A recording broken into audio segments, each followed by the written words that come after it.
jejak kerajaan Islam tertua kelima di Papua, warisan Sailolof dan jaringan empat raja.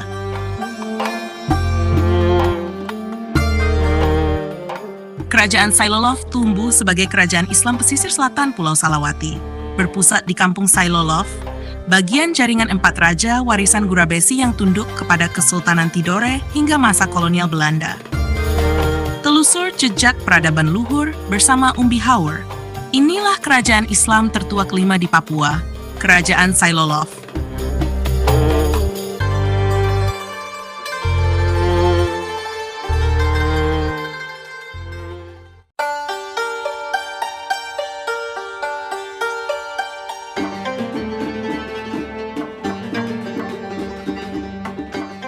Kerajaan Sailolof bermula dari Van Mo, bangsawan Moi keturunan Gurabesi.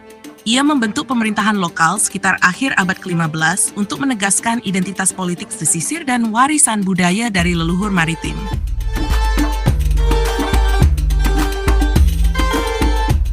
Nama Sailolof muncul dari pelafalan lokal yang mewakili pusat kekuasaan di selatan Salawati. Sebutan itu tertanam kuat dalam ingatan komunitas pesisir, mencerminkan pusat otoritas yang lahir dari dinamika pelayaran.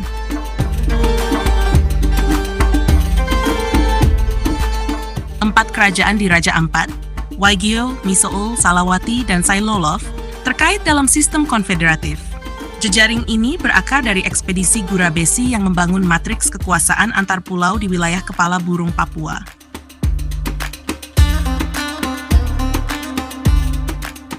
Kesultanan Tidore memperkuat legitimasi kerajaan ini sejak awal. Patronas politik dan pertukaran simbolik menjadi fondasi relasi antar wilayah, menjadikan Sailolof sebagai entitas maritim dengan afiliasi kuat hingga masa kolonial.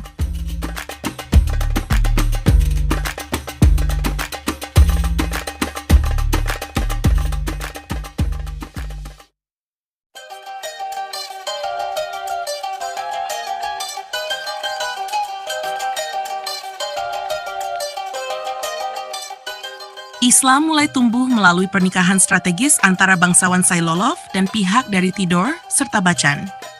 Sekitar awal abad ke-15 Masehi, ajaran Islam diterima sebagai bagian tata pemerintahan dan ikatan sosial lokal.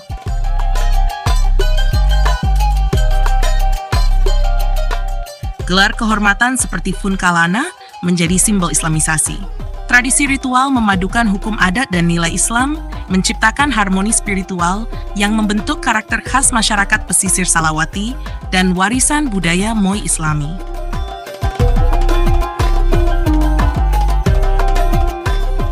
Ulama pengiring Gurabesi seperti Syekh Ali dan para mubalik dari Maluku aktif berdakwah. Mereka mengajarkan tauhid, tata ibadah, dan hukum keluarga Islam sejak pertengahan abad ke-15 hingga awal abad ke-16 Masehi.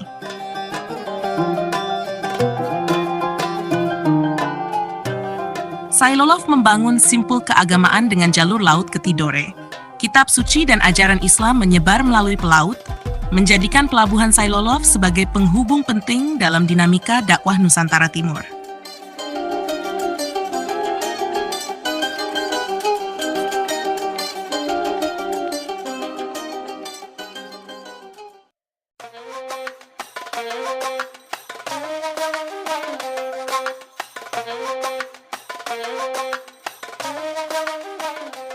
Fundoni menata ulang kekuasaan lokal menjadi kekuatan strategis pesisir yang berpengaruh. Ia memperluas otoritas politik serta mempererat relasi antar pulau sejak akhir abad ke-15 secara diplomatik.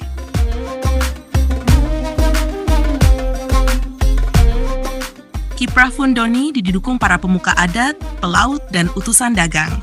Ia membuka ruang negosiasi dengan Waigeo dan Misoul, memperkuat simpul kepercayaan pada sistem empat raja yang diwariskan Gurabesi.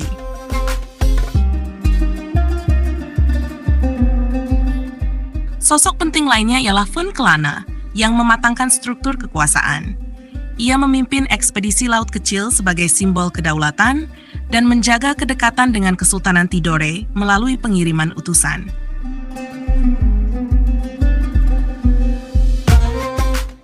Relasi Sailolof dan Tidore bertumpu pada loyalitas dan timbal balik.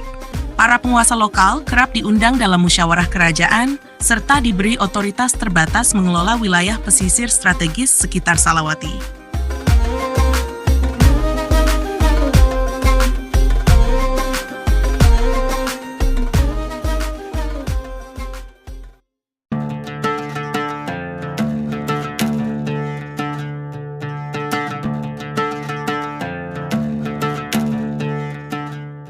Puncak kejayaan Kerajaan Sailolof berlangsung sepanjang abad ke-16 ketika jalur rempah dan jaringan diplomasi maritim menguat. Posisi strategis Salawati dimaksimalkan sebagai titik penghubung perdagangan dan dakwah.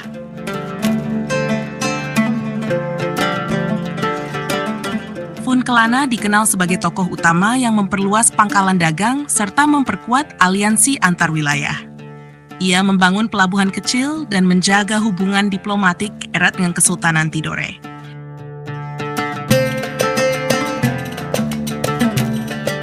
Wilayah kekuasaan Sailolof meluas ke pesisir Misoul hingga semenanjung Onin. Sistem tributari berjalan stabil berkat dukungan tokoh adat, kepercayaan rakyat, serta konsolidasi Islam lokal yang semakin kokoh.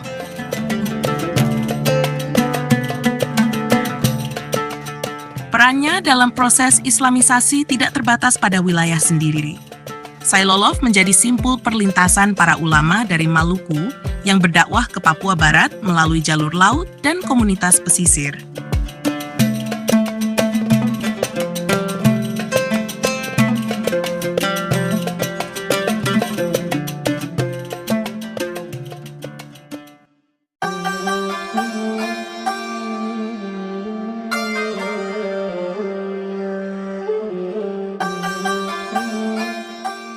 Sailolof mulai kehilangan pengaruhnya secara perlahan setelah pertengahan abad ke-18. Seiring meluasnya dominasi kolonial dan bergesernya jalur dagang laut utama di kawasan timur Nusantara secara signifikan dan berkelanjutan hingga era modern awal.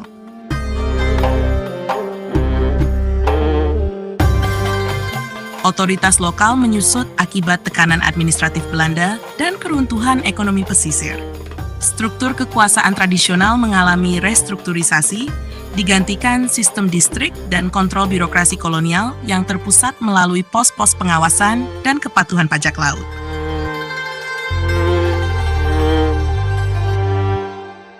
Meski peran politik melemah, jejak historis Sailolof tetap membekas lewat struktur adat, naskah lokal, serta ingatan kolektif masyarakat.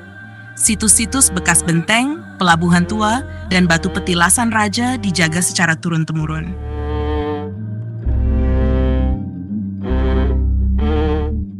Peninggalan naratif turut hidup dalam tradisi lisan, lagu rakyat, dan ritual adat yang terus dirawat.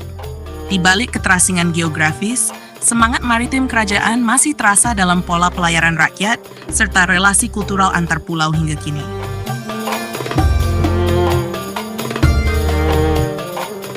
Riwayat Kerajaan Sailolof menyimpan lanskap kuasa maritim yang berlapis, menggambarkan dinamika lokal dalam jalinan besar Islamisasi dan perdagangan timur. Kini, jejaknya menjadi narasi strategis dalam menafsir ulang warisan peradaban pesisir Nusantara. Terima kasih, sampai bertemu pada jejak berikutnya. Salam.